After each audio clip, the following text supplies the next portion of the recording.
Our culture asks us to respect our elders, and this is one of the most funny thing I encountered as a child. Earlier, I thought it's about experience or it's about their wisdom which they have gained over the past decades of their existence on Earth. But then I just realized that this is a very convenient way where people are not being honest. They avoid confrontations. They are not being transparent, and this is a very sad scenario because you are not being forthcoming at all.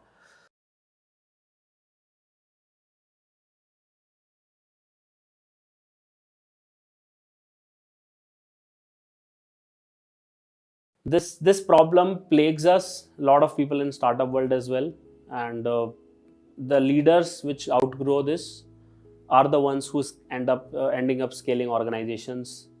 I also had to face this huge challenge that why do I respect someone just because they have more experience than me or they have more wisdom than me. Allegedly they are their age is more than me. These are all stupid parameters. I think person should be respected for the value they bring to the table if they have actual relevant information, which is it's right. It doesn't matter how old they are or they are males or females, anything at all. So those in India, this is a specific problem that the people behave very differently in front of different people. So I will take my example. As early as 4 or 5 years ago, I would behave very differently in front of my friends, in front of my colleague, in front of my family members. Spouse was not there, but now that is there in front of like my team members, educators. So they everyone will see a different side of Roman. So what I was trying to do is I was trying to mold myself to fit into their one set of expectation that is how a Roman is supposed to behave. But that is extremely sad and that is bad. Why I'll tell you is that because then you are trying to please everyone, and that is the perfect recipe for disaster. As an entrepreneur, as a leader, it's your responsibility that you are extremely honest. You should be brutally honest, even if it hurts the feelings of the people in the short term, even if it makes you look bad in their eyes, if you come across as not so nice person in front of your team members. I've known leaders who literally have different personalities for every social group they are a part of, which is extremely scary. But I don't know like which is the real person. They tell the truth on a very need to know basis. This is another very bad trait of a great leader, and they are not at all forthcoming. I see a lot of opaqueness in the organizations. In an academy, one of our leadership principle is brutal honesty and having utmost transparency.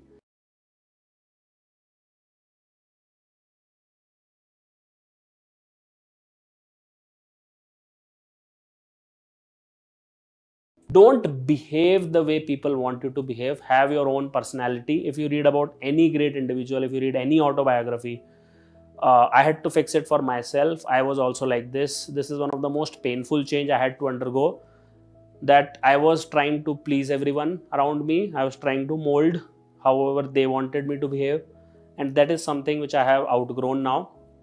I am Roman. There is a certain expectation I have from my team members. I am a leader. I am responsible. I have duty towards my co-founders, my team members, my educators, my board, and I have worked a lot on this in the past 5 to 6 years. I tried to become as transparent as possible. I'll give absolutely brutal feedback to my team members if they are not listening. Obviously, with the constructive feedback that hey, this is how we can improve things. When things are not going good, I'll tell the team, hey, this month we are not growing. We need to buck up. These are the numbers. Everyone knows. All the top leadership knows all the numbers on an academy, which is very unlike other organizations in India. We are extremely forthcoming. We don't tell the truth on a need to know basis. As a leader, it's my responsibility to tell the person that hey, this is what we are trying to achieve. This is how you have to fit in the picture. This is what is expected from you. It's just like a sports team. That's another leadership principle at an academy. We are a sports team, not a family. Everyone needs to bring something to the table. If you are not able to do that on a consistent basis, then you should not be part of that team or part of the organization.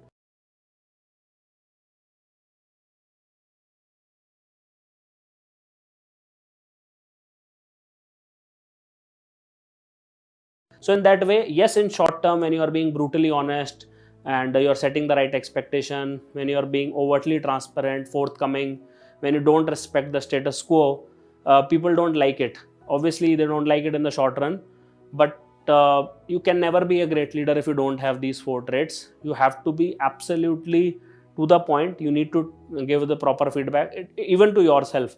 The last point is that you need to be brutally honest. You need to be transparent, forthcoming to yourself. You need to do self-talk. Hey, am I doing the right thing over here? Am I being the leader which this organization deserves and needs right now? Will I be able to deliver it for my team members? Am I leading them in the right direction? Because if you don't give an honest feedback or a transparent or a forthcoming feedback, and to your team members, to your seniors, to your founders, to your board, to your educators in my case, to myself, then I'm not doing a great job at being a great leader, because then they will not improve, then I will not improve, and then after 6 months when they realize that we just wasted 6 to 12 months of our life working with Roman, then they are going to curse me.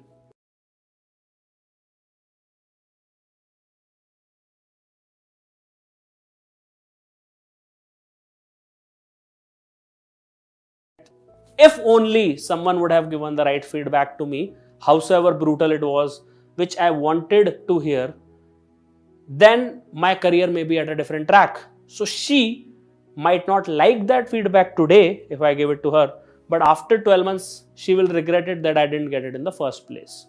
This is what I like. Most of the good people who are working with you, they are staying for their own growth as well as the growth of the organization. If you are not able to be brutally honest, brutally transparent, forthcoming with them, I am always like that. I always say, hey, this is the expectation from you on day one. This is what I expect after 15 days, after 1 month, after 45 days. If you are able to deliver, great. Otherwise, we are going to have a problem. Now, this seems very confrontational to people. People avoid confrontation, especially in our culture. It is entrenched that people avoid confrontation a lot. I have seen people not talking to their parents about a lot of stuff, and then they like somehow bottled it up, and then they are not able to get out of it, and then they undergo depression just because they don't want to confront their parents, because that conducive environment was never created.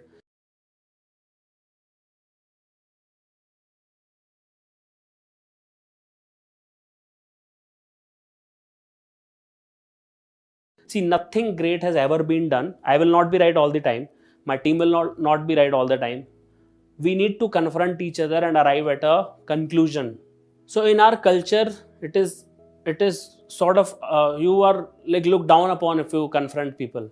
It is very, very important to confront people, because you will not be right all the time. I will not be right all the time. There should be a mutual synergy where there is a healthy environment which a leader has to create, so that people can confront you. They can ask questions. Hey Roman, this is not right. Doesn't seem right to me. These are the 3 steps we should be doing instead.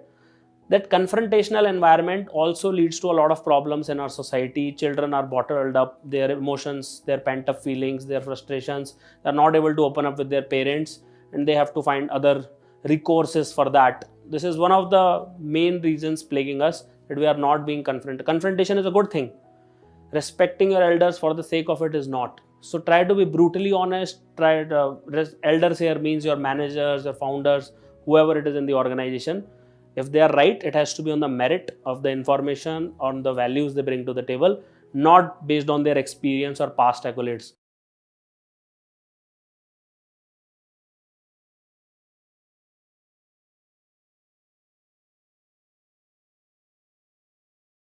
So be brutally honest, be extremely transparent. You are running a sports team, not a family. Be absolutely forthcoming. Overshare. Don't tell truth on a need to know basis. Overshare, because it helps in the right expectation setting with people around you. So please remember, be brutally honest, forthcoming, confrontational, and overshare. Be extremely transparent. It is the hallmark of a great leader to share more, and it shows that you care more. So in the next chapter, we are going to discuss the power of compounding. The great scientist Albert Einstein was always bewildered by the power of compound interest and how human brain cannot comprehend it. So I'll try to make it easier for you. So stay tuned.